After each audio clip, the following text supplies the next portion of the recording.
Hello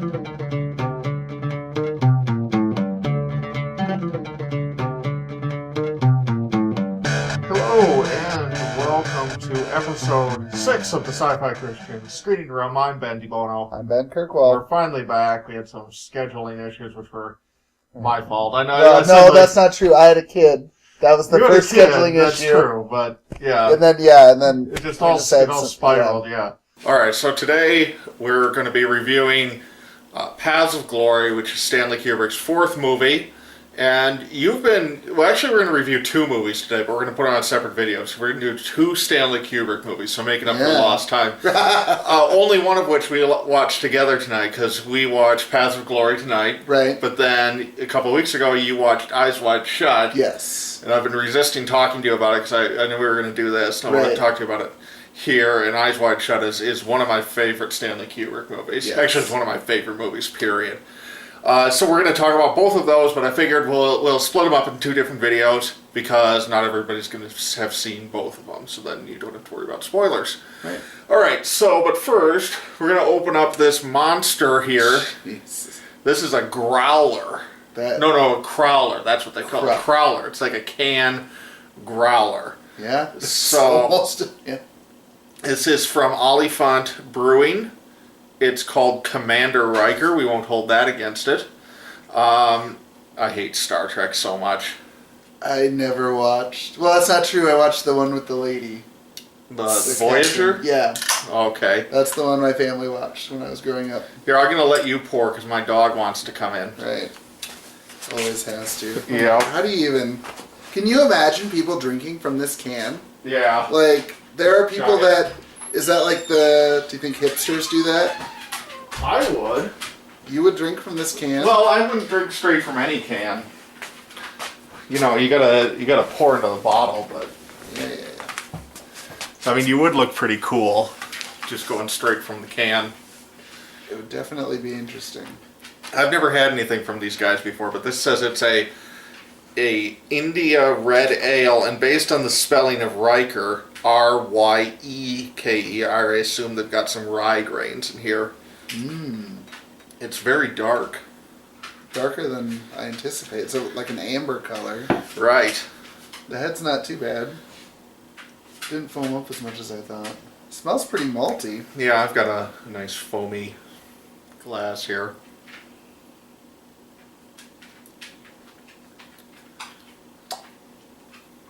Yeah, definitely taste the rye. Yeah. Mm-hmm. Which, if I'd read that closer, I might not have bought it because I'm not a huge rye fan. But it's okay. It's alright. Yeah. I mean, it's through. Yeah, it wasn't, for 32 ounces, it was $8. So, that's okay. If you do the math, that seems to work out to be just fine for a craft beer. Yeah, exactly. So, you've now seen a good chunk of Stanley Kubrick's filmography. Yes, I've seen Full Metal Jacket. Right. 2001. Yep. The Shining. Yep. Saw Eyes Wide Shut a couple weeks ago. Yep. Now Paths of Glory. Right. Did you say you'd seen Spartacus? No. Everybody's seen the famous scene of it. Yeah, I am Spartacus. Right. Yeah, exactly. But, no, yeah. So okay, so you're if we take out his three early films, Fear and Desire, Killer's Kiss, and The Killing, you've seen half. Because you've never seen Dr. Strangelove, right? No. Okay. So you're on your way. You're halfway there. Halfway there? Actually, we'll leave The Killing in. We'll take out the three films he disowned, which were Fear, Desire, Killer's Kiss, and Spartacus. So we're taking leaving the 10 films that he actually still claims as his own. That's pretty good. Yeah, you're halfway there. I've only started last year. Yeah, so I'd say at this point the two big oversights are Clockwork Orange and Dr. Strangelove. Even though Barry Lyndon is better than both of those, just in terms of the ones that most people have seen. Right. You know, Barry Lyndon's maybe a little more of a connoisseur's film, but we'll get there eventually.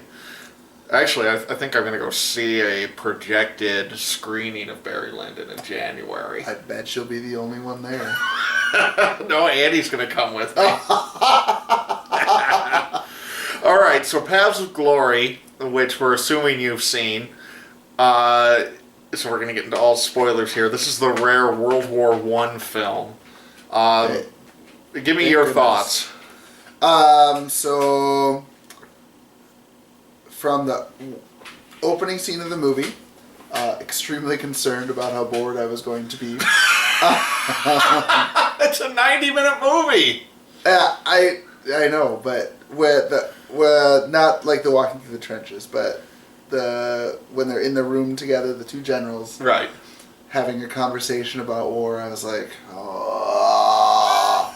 But it actually turned out to be a very pivotal conversation. It's an important conversation. It is an important conversation. I feel like I wasn't. I don't know. I mean, I guess reflecting back on all of other Stanley Kubrick's movies, the ones that I've seen at least, it's very slow setup. You're not quite sure what's going on in the beginning if you don't have any context. Right. And you just kind of have to assume that everything is important. Yes. Which it is. It's a very tightly plotted movie. Yes. There's not a lot of downtime. Yes. Yes. Whereas something like, even Eyes Wide Shut, even though it's not a tightly plotted movie, everything goes back to the theme, but in terms of the plot, we kind of meander from here to there a little bit. Right. This really is every conversation and every scene is building and referencing each other. And right, yeah. I mean, everything was interconnected the whole way through, which is right. Really interesting to be able to kind of see play out. Yeah. Like that. I mean, you kind of see the whole spectrum of World War I, and both of us have listened to Dan Carlin's World War I podcast, which if you have not, need to check it out for sure. Yeah, hardcore history. Yeah, it I think reflects the battle scene, at least kind of reflects what in the world's going on there. Oh yeah, the battle scenes are just incredible in this movie. Right. I mean, I think it accurately depicts what World War I was like from the French side. Yes. All the way through. So you started out bored. Yes. But then improved? Didn't improve? Yeah, I think it improved as soon as we got to the 3-person, not raid, but the scouting mission that they went on. Yep. I mean, from that point on, I was intrigued, and I felt like kept getting more and more and more and more, and I really liked, I don't know if that was his point or not, but I felt like I really liked his kind of take on what they were talking about at the end of the general idealism versus practicality, and which one is more important in a war. Are they both important? Does one need to be favored over another? And that really kind of gets into some deep moral issues that you have to deal with when thinking about those kinds of things. Well, and it really captures, too, the whole political aspect of World War I, and this is a point you mentioned in the Dan Carlin podcast that he makes repeatedly in those episodes, which is that this was the generals' war, and the generals were kind of sitting there making the policies, doing this thing, and I think that it really captures the disconnect between the general level all the way down to the trenches, with Colonel Dax being kind of the in-between man who lives in both worlds. Yes. I always say that this is a movie you could hit mute on from the first scene and just watch all the way through, and you would get the theme. Like, you would get the theme from the visual storytelling. Because you have these two completely disparate worlds of the trenches and the austere palaces and everything. And I love how that, like, there's one scene where shortly after the battle, we're back in the palace, and they're just, you got like 5 people carrying this giant work of art through there, and it's like, these worlds could not be more different, but there's a chain of command here that's telling these guys down there what to do. Right. Yeah. And I think you hit it straight on there, I guess, yeah. Yeah. It really is the emergence of Stanley Kubrick as the visual artist. Mm-hmm. I think that he even hit it with, I mean, if we jump ahead past the battle, we get to the court-martial. Right. With our 3 court-martialees, as it were. Right. Hitting almost 3 different emotional levels when dealing with the possibility of death. Yes. Where we have... did you have anything before in the movie that you really needed to jump into? I feel like we can go there, yeah. Okay. I feel like right there we kind of see the person who's trying to be brave and heroic, with the guy who I don't even know if they have names. Yeah, they're mentioned a little bit. I mean, Yeah, they're all French names, which is the weird thing I mentioned to you while we were watching the movie, that they're all supposed to be French, and we're speaking with British and American names. Yeah, it's the 50s, and France was not too keen on this movie, so they weren't too big on letting their people come in and help. I don't think they were, yeah. This was banned in France for years, actually. Yeah, a very long time. We don't want people to know the truth. It was just, we didn't come out looking so hot on this one. I mean, you think about this, like, this is 52, 53. What is it here? 57. Okay, so you're 10 years after World War II. Yeah. But has anybody, I mean, has anybody seen a movie about Japanese concentration camps in America yet? Yeah, that's true. We still don't have any of those coming out yet. That's true. 67 years later. Yeah, tensions were a little raw at the time in France. They'd had a rough century. Due in part to their... Never mind. Some self-inflicted. Like, you don't get off the hook, France. But yes. So anyways, we get to those three people. We have the kind of trying to show brave face guy, the guy with the nick on his head that was knocked out during the whole thing. Right. We have the guy who was drawn by Lot, who's just like... Pissed off. Just pissed off about the whole thing. Right. And then we have the other guy who's just can't even come to grips with it. Yeah. Even when the colonel tells him to hold your head up, he still can't even do it throughout the entire court-martial. He just can't even begin to act with any sort of demeanor or respect for the position that he's in. Right. Before death. I think that those are... I mean, if you had to break it down, those are probably the three most common ways to deal with a situation like that, either short-term or long-term. Exactly. And I think he hit it spot on, right? Yeah. Yeah, I mean, it really is... And it's also, you're bringing in the grunts into this world and telling them, Colonel Dax kind of briefs them, and there's a line of dialogue early on saying that he was a lawyer before the war, and he kind of has this background of being able to function in this world, and he's trying to brief these guys who really have no business being in this world, and especially in this kangaroo court, and it's just a disaster front to back. One of the things that I think is really interesting in this movie is just how small the stakes are that actually starts all this off.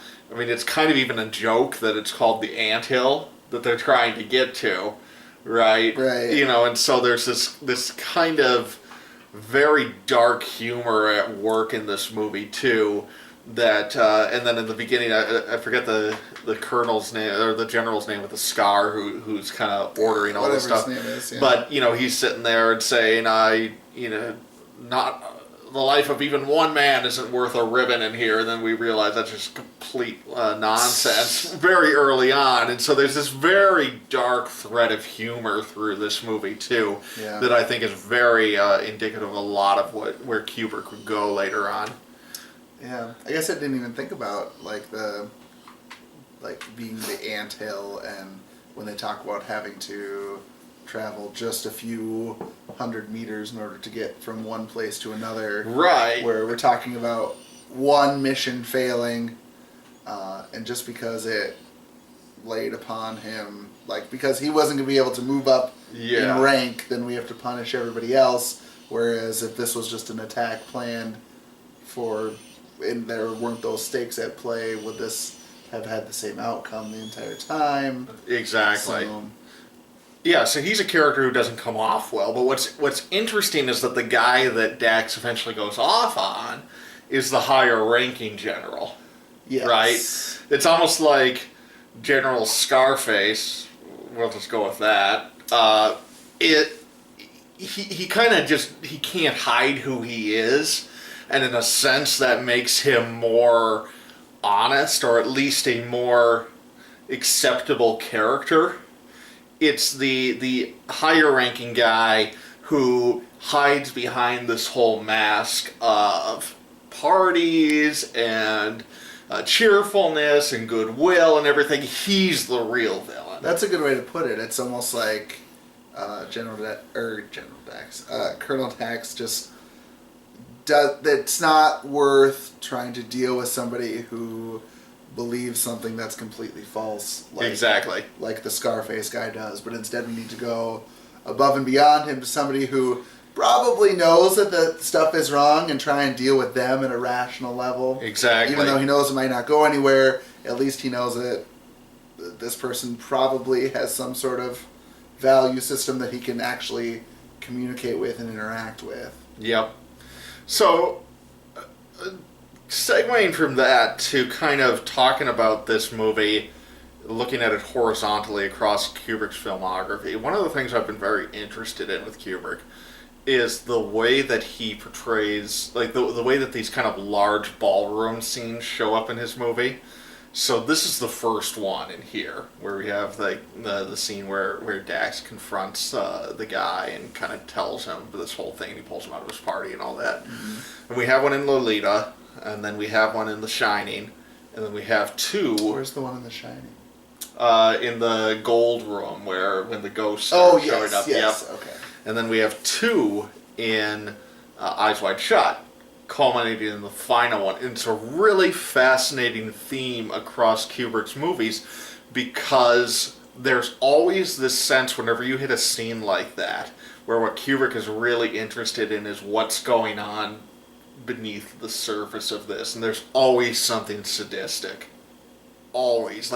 So here there's this sense of it's the mask that hides the sadism of this guy, and in Lolita it's hiding the pedophilia, it's hiding the perversion that's going on beneath the surface, and in The Shining it's hiding the evil of the Overlook. And then finally it's so significant that he's got this common motif of the ballroom scene, and the final time he gets to it right before his death is Eyes Wide Shut, where we pull the curtain back, and it's just pure Satanism beneath it. It's fascinating to me. We'll talk about more with Eyes Wide Shut, so maybe we'll hit that from the other side.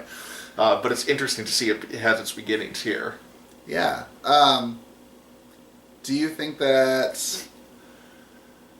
So thinking about that and thinking about Kubrick as a director, yeah, do you think that is a crutch for him? I mean, I feel like is that he just needs that in order to be able to make that happen, or do you think that it's extreme? Well, I know that you probably do, but I want to hear your argument for it. But do you think that it's extremely intentional for him to be able to put those scenes, and obviously in the movies that I've seen where they're in, he doesn't feel like he's stretching to be able to get one of those, but right. So the way that you're talking about it's his intent is to be able to say this grand occasion is happening, but there's stuff happening below it. Is that kind of, I mean...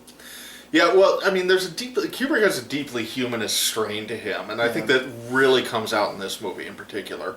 But he also is very interested, he also has a very pessimistic strain to him, where he truly believes in humanity, but he truly believes also in anti-humanity, and so these two forces are really what is at work.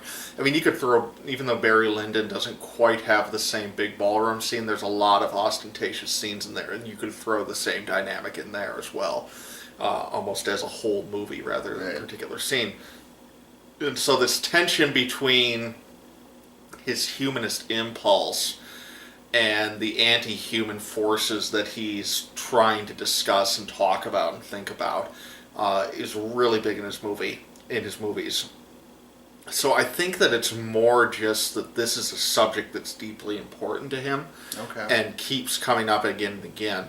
And what's interesting is that all the movies we've mentioned, so this one, Lolita, Barry Lyndon, The Shining, Eyes Wide Shut, that's 5 movies, and they have nothing else in common in terms of genre, storytelling, or anything else. Right. And so it's more, I don't think it's a crutch, I think it's the sense that he sees. I mean, you see this with a lot of great directors, kind of the recurring all roads lead to Rome sense with the types of things we explore. I mean, in a couple months, when I get the okay to introduce subtitles in foreign language, we're going to dive into Ingmar Bergman. And Ingmar Bergman really has this, where all of his movies are just Scandinavian people depressed and thinking about God and death and how, the meaninglessness of existence. And he's one of the great directors of all time. And eventually, when I'm really ready to throw you in the deep end of the pool without a life preserver, we'll get into Tarkovsky. And Tarkovsky, is all about this kind of existential contemplation, and his movies all get there. So it's almost like, at a very simplistic level, it's like Michael Bay likes explosions. Therefore, therefore he only makes movies where there will be explosions. Yes. So Stanley Kubrick, it's drawn to the material. Only makes movies that are involved with that. At least once he figured out what he wanted to do. Exactly. Okay. Yes. So sadistically subtle ballroom scenes are to Stanley Kubrick as explosions and car chases are to Michael Bay. That's one way to put it. That's just one of the okay. Yeah. I mean, it's just okay. I guess I haven't reflected on movies enough to be able to see themes throughout a direct. Well, okay, that's not true. Michael Bay's theme is very simple.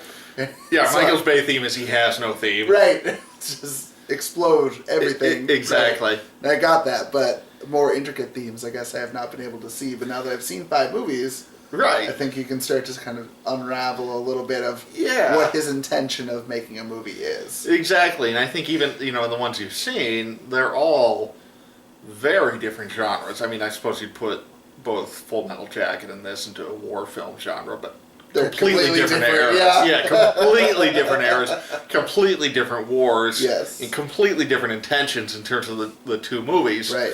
But other than that, the fact that we're going to discuss Eyes Wide Shut here tonight too, and we can make a connection between that movie and this one, and there's on the surface there's no relation between them whatsoever. Go ahead. I was going to just move on with the movie. Okay. So Courtmartial, we go through that whole scene. We kind of see the dreariness of everything. I think that where I want to jump to is the end. Did you want to hit anything in there? Let's talk about the ending. Okay. Do you mean the very end? The very end with the German girl. Yes, who is the future Mrs. Stanley Kubrick. Oh. That's his wife. Oh. Yeah, that's how they met, was on this. Thank you. You sing well in German. Yeah, exactly. I don't think she's German, so. I'm sure it's important. Are you struggling with the ending? Yeah. What was the point? Well, no, I get that it was important. I don't know what the song was. Okay. I don't. Help me. Okay. Yeah, it's a confusing ending a little bit the first time you see it. It's now one of my favorite scenes in the movie. Because you look at the construction of the scene, and so Colonel Dax comes and he's kind of peeking in the door and he sees this. And it starts out as a very cruel scene. Like, it's vicious. She's crying, they're jeering, they're catcalling, they're doing all this stuff. Right. And then it becomes this deeply human, emotional scene. And Colonel Dax walks away, and rather than interfering, he says, give them a few more minutes before we head out. It's one of the most deeply optimistic scenes in Stanley Kubrick's filmography, because we arrive at this point where what Dax realizes and what we're supposed to realize is that underneath, it's kind of the inverse of what we were talking about at the ballroom, where underneath this catcalling, jeering, cruel veneer, there is still something deeply human that can emerge and that comes out, and that's important and worthwhile. Right. Yeah, so it becomes a silver lining in this movie. Right. What's the song? Like, what is the song? Was she like singing the French national anthem in German? No, and I don't think it even matters so much. It's more but just they all knew it. I feel like no, they didn't know it. They were humming it along. They weren't singing it along. It was more just that it cut through the intellectual level to a deeply human level. That's the point, more than whatever she was actually singing. Okay. At least that's my reading on it. Maybe the lyrics are something profound. I would say that's probably correct. I was just wondering if the lyrics were something profound to French people in the back. Right. Not that I know hearing of. that, or I mean, we saw women 2 times in this movie. Once was in the ballroom. Right. And then this girl. Oh, so that's an interesting reading then, if we see these scenes as mirror images of each other. Yeah. Yeah. So we have the women in the ballroom who don't talk, are simply dancing, and need to be pampered and taken care of. And right. then we have a very strong woman singing. And I think that, I mean, for the men, it's got to be the first time they've heard a female voice in over a year or two, and to be able to hear something that's not rough and gruff maybe for them also hits them at an emotional level. Right. Because we do have the almost, 2 out of the 3 court-martial characters talk about their wives quite intricately. When Colonel Dax is walking through when the general is walking through the trenches at the beginning, asks all of them about their wives. Right. But we never get to know any more than the fact that they have one. Right. Now that we have a woman here in front of us, that's almost maybe too emotional to be able to handle for a lot of them. We can even take it a step farther in terms of comparing these 2 scenes if we import some of the other ballroom scenes from Kubrick's movies, because in both Lolita, at least both Lolita and Eyes Wide Shut, what we really get with the sense of the ballroom is that in those scenes we have a veneer of propriety, but underneath that is a deep sexualization, a predatory sexualization of the women involved in those scenes. In this scene at the end of Paths of Glory, we have a veneer of sexuality, with them catcalling her and jeering her, but beneath that there is a human connection they make with her that goes beyond just kind of this crude sexuality and exploitation, which is where the other scenes all wind up at. Right. Yeah. Nice. So, yeah, that's a good connection to make between those two. That's good stuff. One other kind of cross-movie connection I always like to think about with this one is that the 2 movies he made with Kirk Douglas is this and Spartacus, and this is one of his best movies in my opinion, and Spartacus is right at the bottom. I mean, it's I have to watch it now. I hate Spartacus. And so did he, so there's that. I mean, there's some interesting But scenes. Do you hate it because he decided to hate it? No, it's 3.5 hours long, and it's Kirk Douglas just, he's the great hero and everything, and that's why it doesn't work. Like, it's interesting because Kirk Douglas, essentially, he's not a broad actor in the types of roles that he can play. He can play the hero type of guy. Right. He was like the Tom Cruise or something of his day, where he's just always playing the same type of character and everything. And I think that what makes this movie work and Spartacus not is that here Kubrick's able to do something very interesting with that type. He's able to show him in failure. He's able to put him through the ringer in a way that makes him fundamentally question his values and humanity. And, right. Even Spartacus, when he's losing and failing and everything, it's always just the Kirk Douglas show, especially the second half of that movie. It's just nauseating watching, here comes the hero Kirk Douglas, and the character is never truly challenged or shaken in that movie, even when bad things are happening to him. Oh. And that's ultimately why it fails so much. I mean, it's just we're supposed to be invested in Kirk Douglas the hero through the whole thing, and here Kirk Douglas the hero can't do anything right. His men get killed, he can't save these guys from dying. It's kind of the Empire Strikes Back motif, where our heroes can't do anything right through the whole movie. They fail the whole time, and that's what's fascinating about Empire Strikes Back, is watching these characters completely unable to do anything worthwhile, and every choice they make makes things worse. And very much the same case here. And it's turning the hero motif on its head a little bit. Right. Fair enough. All right, so any other thoughts on this one before we wrap this up and get to Eyes Wide Shut? No, I'd say that it was... I was a little worried, but... You're a little worried. It's Stanley Kubrick. You see Stanley Kubrick's name on the screen, you should be worried. Yeah, but when we were talking about the year it was made, 1950, whatever we said, I was... Third Man was earlier. Not a Stanley Kubrick movie. That's true. That's true. That's more what drew me. Like, well, wait a second. Man, this we're gonna is get like- to silent films eventually. Oh, God. March, the new Blu-ray from Criterion on Passion of Joan of Arc comes out. We're gonna watch that. That's You know, you're gonna it's love that. That is such a good movie. I'm gonna have to wait till past March. We'll see. Yeah, February is when you gave it the go-ahead to go to foreign films. Yeah, but we were supposed to be a month ahead of schedule at this point. I had to watch a movie on my own. That's true, exactly. So we're right on schedule. No, I actually have a good one. So I think next month we're going to do Eraserhead, and then I think after that we're going to do Agira, the Wrath of God, which is a good one because it's a foreign film, but there's an English version of it that we can watch. So it's a good, and actually the English version is the preferred one because you get Klaus Kinski, who's the star, refused to show up to do the German dub of it, so it's actually his voice in the English version. It's much better. Yeah, Klaus Kinski's insane, but we'll get to that when we get to Agira. Perfect. Yes, so Paths of Glory gets a thumbs up from you. Yeah, I would give it a so we're thumbs up. 3 for 3 so far in this, right? So far, yeah. All right, And- so we'll find out what you thought of Eyes Wide Shut then. Yeah. When we come back. All right, so I'm Ben DeBono. I'm Ben Kirkwald. And Sci-Fi Christian. Goodbye.